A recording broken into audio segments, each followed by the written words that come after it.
trying to look on the education system, most of the books are trying to write about education, a definition of education as the transmission of knowledge from one generation to another. But this is not a true definition of education. Transmission of knowledge from one generation to another is teaching, and the acquisition of that knowledge is learning. But what is education? Education is a set of values, knowledge, attitude, appreciation, skills imparted to a person so as this person can be a good societal member. This is education. So if education is a set, so education is like a package that a person needs to get so that this person can be or can solve his or her day-to-day activities or day-to-day life. Allow me to discuss with you a little bit about education system in Tanzania. Tanzania, one of the great countries with paramount education systems. Now and then there has been some scrutiny whether the education system is proper or not. And there has been some development of ideas that some changes must take place. Today I want to share with you my view concerning the education system in Tanzania. When you look at the country like Tanzania, you will agree with me that a system is a compilation of three major things: input, process, and output. So when you try to question whether the education system of Tanzania need to make major changes, you must try to analyze which part of a system are you talking about. Are we talking about the input? Are we talking of the process? Or are we talking about the output? Now I will discuss with you some details of these three parts. Let me begin with the input. Tanzania has made very remarkable changes in the input that must be congratulated. First and foremost, is free and fair input of the students for all in all schools. So those who couldn't get an access to school, they have the free access to schools. But more than that is free education. So at all levels, from primary school to secondary school, now Tanzania is free, they get the free education. So for the process of questioning the input, I don't see the reason of questioning that part. So I agree that who should be enrolled are enrolled. So as a citizen, I agree that there is no problem of education system in Tanzania in the part of input. Let me now talk to the part that most of the people are pointing the fingers at, the processing. In the processing, there are several stakeholders. Government being the supreme stakeholder. We have parents, we have teachers, we have school neighbors and neighbors at large. We have everybody is a stakeholder in the education system. Even drivers, conductors, is where they start meeting the students before they reach out of school. These are the stakeholders. Now, during the process, we have, when we put the stakeholders aside, we have the content. So many questions has been asked about the content of education system in Tanzania. But we have as well methods to be used in the education system. We have the process itself in the part of the resources used. Now, when we begin at the side of the content, Yes, it's true that content must change time to time according to the new demands in the society.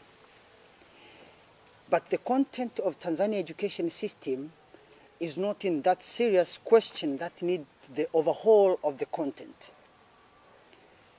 We can see that still the system, the knowledge people get from our system is useful to our day-to-day activities. We have doctors who are attending the education systems and they are doing their works well. We have teachers, they are doing their works well.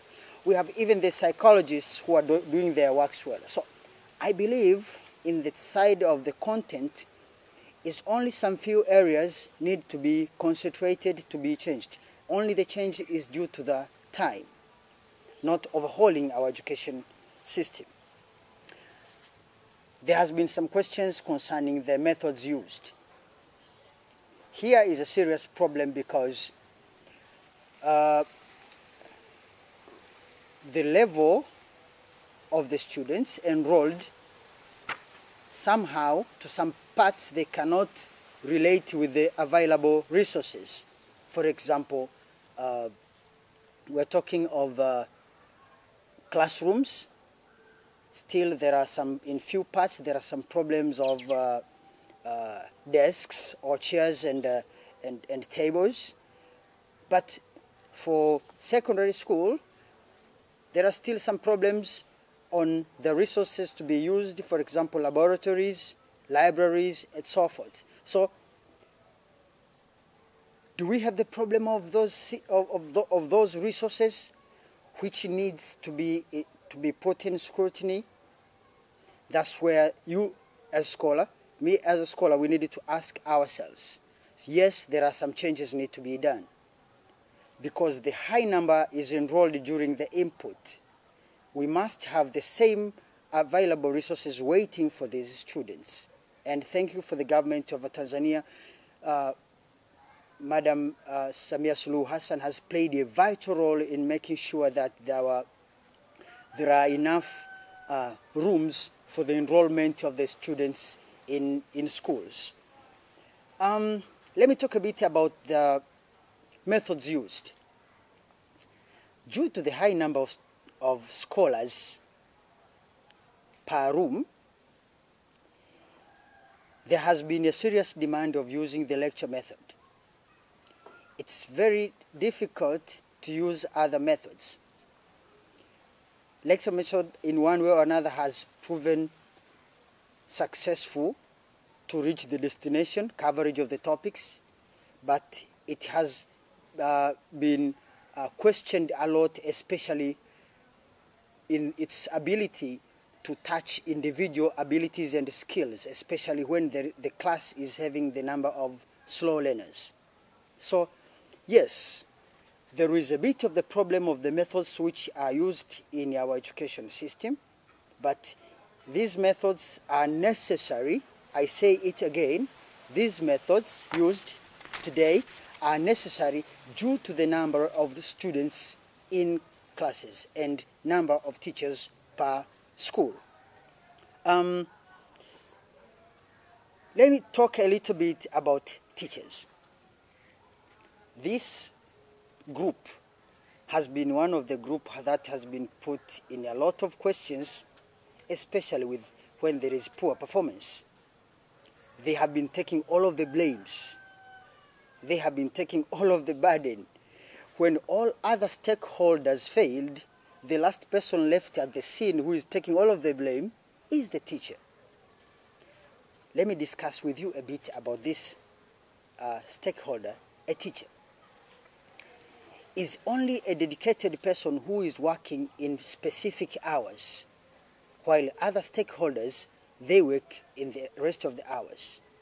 So when there is poor performance in a school or at a particular student, putting blames to teachers, it's not appropriate. It's not appropriate. So I was trying to look on the first side of the engine of this education system, input, and the second part being the process. Let me talk a bit about the output. evaluation, a part that nobody likes, especially students. When you try to look on different documentaries, most of the people, they don't like exams. So what is the point of examination?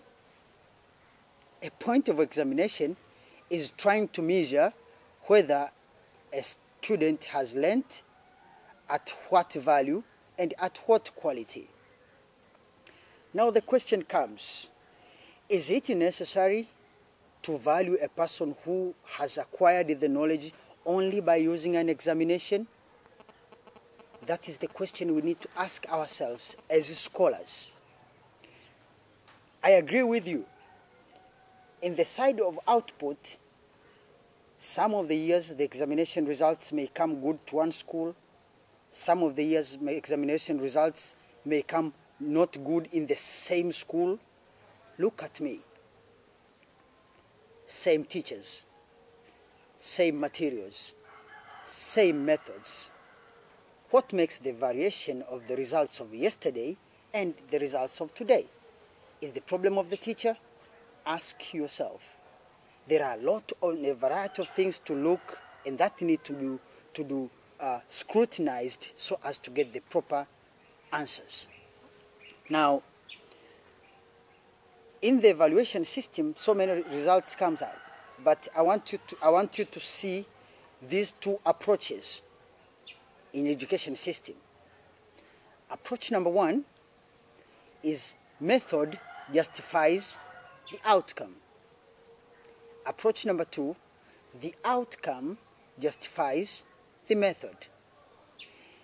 In our education system in Tanzania, my good friends, is that most of the time people are interested with the outcome.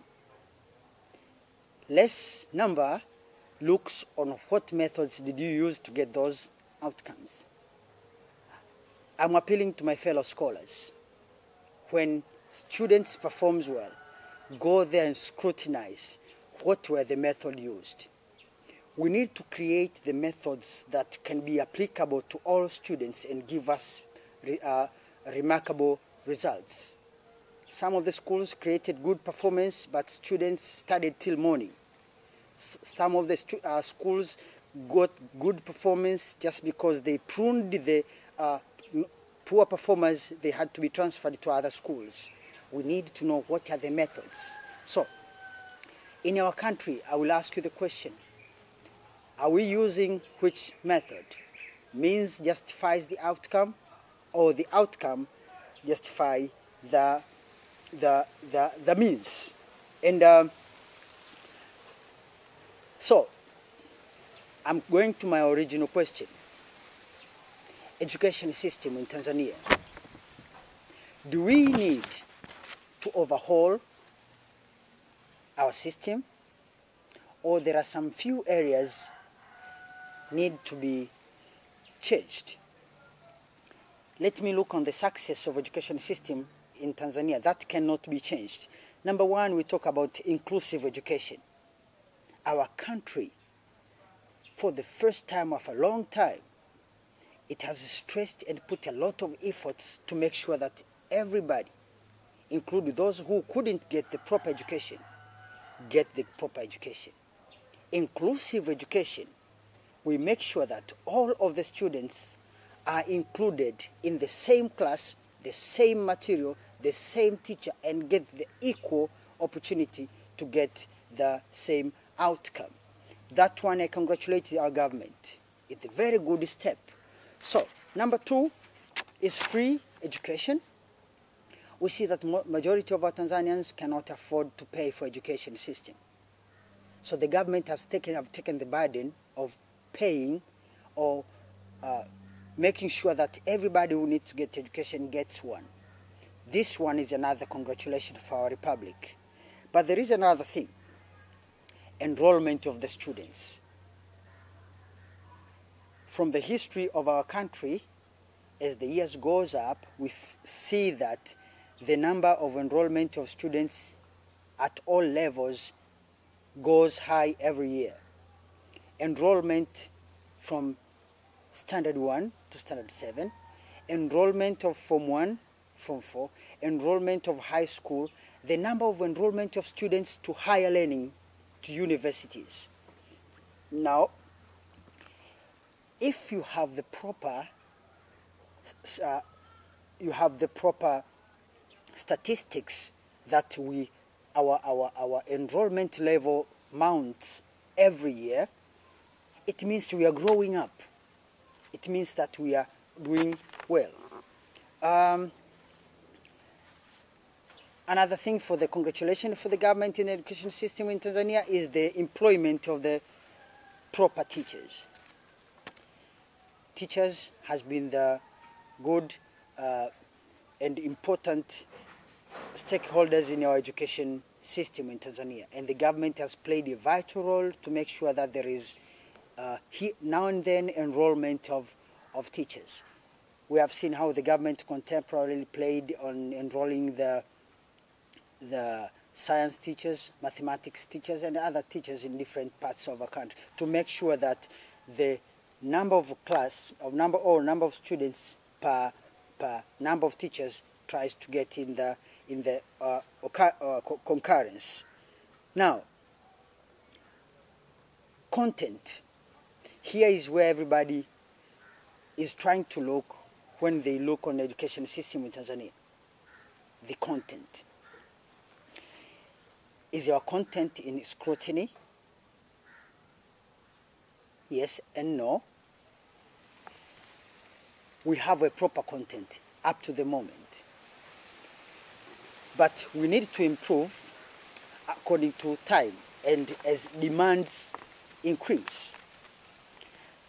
So for the part of content, I need to thank the government because they have started to make the proper arrangements to alleviate the levels of content and to drop some of them and to add some of the content.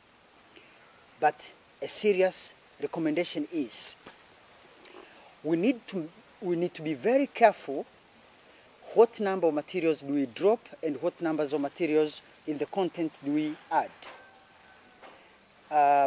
When you make a change in a system, especially a serious system like education, the repercussion of the changes is not less than 10 years. But the question is, how do you measure a person who got a proper education and who didn't? It's not in the examination. Specifically, it's not in the examination.